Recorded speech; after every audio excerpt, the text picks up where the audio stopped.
Welcome all to Christ College Open Courseware. I am Vijay Vishwanathan and this is the complementary course Problem Solving Using C. In today's session we are discussing the data types in C. Okay. What do you mean by data type? Data type means what amount of memory is used for any data. Okay. As we all know, the data are stored as binary numbers, and the data are recognized using or categorized using the space it consumed. Okay. And in C programming language, the data type can be divided into basically three types. Okay. Basic type, or it is also known as primitive, user defined and derived type. Basic type is further divided into integer, float and char. As we all know, the data are basic numeric data are under the category integer, and the numbers which contain fractional parts are contained in the float, and the characters are letters are single letters are come in the character char type. Okay. Next is user defined. In user defined, usually the textbooks says only two types, type def and enum, but actually we know that structure and union also user defined data type. Okay. And we will further in later class we will discuss about this type. Okay. Next is derived data type. Derived data types are it's complex one, and it is composed of function, arrays and pointers. In the later sessions of our class we will discuss derived and user defined. Okay. Now we will see what are the primitive, especially integer type.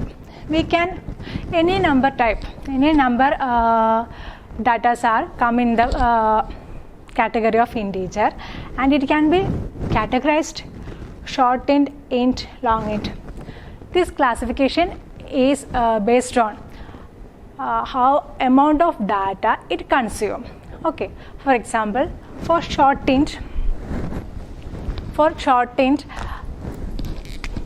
the data consumption is 1 byte. That means 8 bit. And int it is 2 byte and 16 bit. It is 4 byte. For long int it is 4 byte, that is 32. The size of the data type is dependent on the computer. It may change when the machine changes. Okay. But commonly it categorized like this. Short int is consume 1 byte, and int is 2 byte, and long int is 4 byte. And we say that the int data type ranges from 2 to 4, 16 bit to 32 bit. Okay. Then we can see float data type. It contains the integers that all contain fractional numbers. Okay. And its size is range. For float it is 16, and for double it is 64 bit, and for long double it is 80 bit. Okay. It is the range of float data type. In user defined data type, we discuss here type def and enum. First we see type def. In using type def, we can create a new identifier to existing a data type. For example, you can create a new name to existing data type. For the syntax is type def, type identifier, and its example is given here. We can give new name to integer or float, any data type, and we can use later in the program or statements that new identifier instead of the old one. Okay, here we declared num as integer using typedef. Then later in the program we can use num as num instead of int, where the integer data type is used. Okay, like that. Here we declared bank as float using typedef, and here we use bank instead of float, where we need a float data type. This is the example. That is the use of typedef. It's a user defined. Next is enum. Enum, using enum, we can use any one of the value given in the braces for the identifier. The syntax is like this: enum identifier, and in the braces is number of values are given, variables are given. Okay, we can use any of value for this identifier. Okay, for example, for day, we know that day have 7 values, and we can give it in the braces. And if we declare any values here, and we can assign it. For example, we declare week start and weekend. Then week start is equal to Monday and weekend is Friday. Okay, and we can also write that if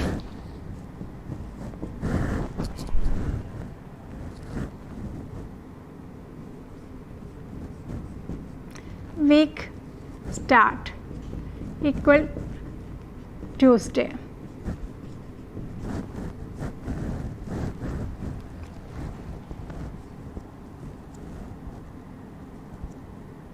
then weekend is equal to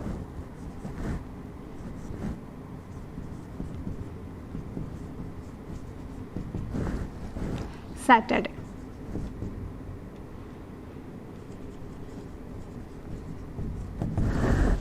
Okay, here we write enum definition and declaration in 2 lines. We can write it is also in the single line, and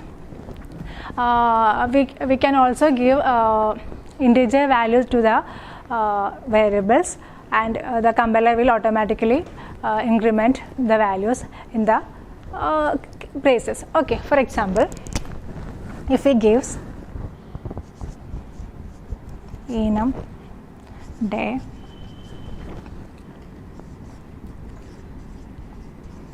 Monday equal to 1,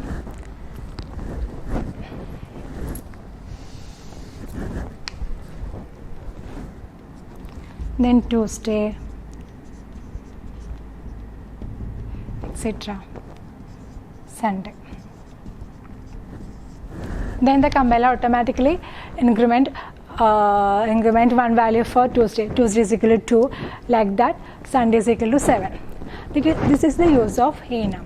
In this session, we discussed user-defined data types, typedef and enum. And in this class, we just familiarize the different data types and basic structure. What is different data types used in C, and what are they? Okay, we can see next variable declarations and definitions. Now see variable declaration, how is done in the C. Okay, for the syntax is first write data type, then variable name. The examples are given. These are the examples: int, age, char, any data type. First the data type, then its variable name is given. This is the syntax of variable declaration in C programming. Now we see how initialize a variable. We can initialize a variable by the syntax is given here. Variable name equals assignment operator, then the constant, the value, which is the value, that is the constant. The example is here, variable name equal to its value, age is equal to 32. We can give another way, that means we can directly we can declare and initialize data type, and variable name, that's assignment operator, then constant. That example is given int num1 is equal the value 2. And we can also multiple way we can initialize. For example, x equal y is equal z. These values have same value. Then we can assign like this. But in C or any programming language, this multiple initialization is not promoted. It's not a good way of doing things, but it is also possible in C. Okay, it's not wrong, but it is not promoted. It's not a good way. It is also possible in C. Next, we have to discuss about dynamic initialization. We just see a program, little program, a program to find the area of a circle. In this, we declare the radius r, then the area also declared, and its calculation is done in the execution time or runtime. Runtime, the value is calculated and its value is given to the area. So this example is an example for dynamic initialization of the variable. In this video, we discussed about data types and variable initialization, declaration, and dynamic initialization. Okay, thank you for watching video.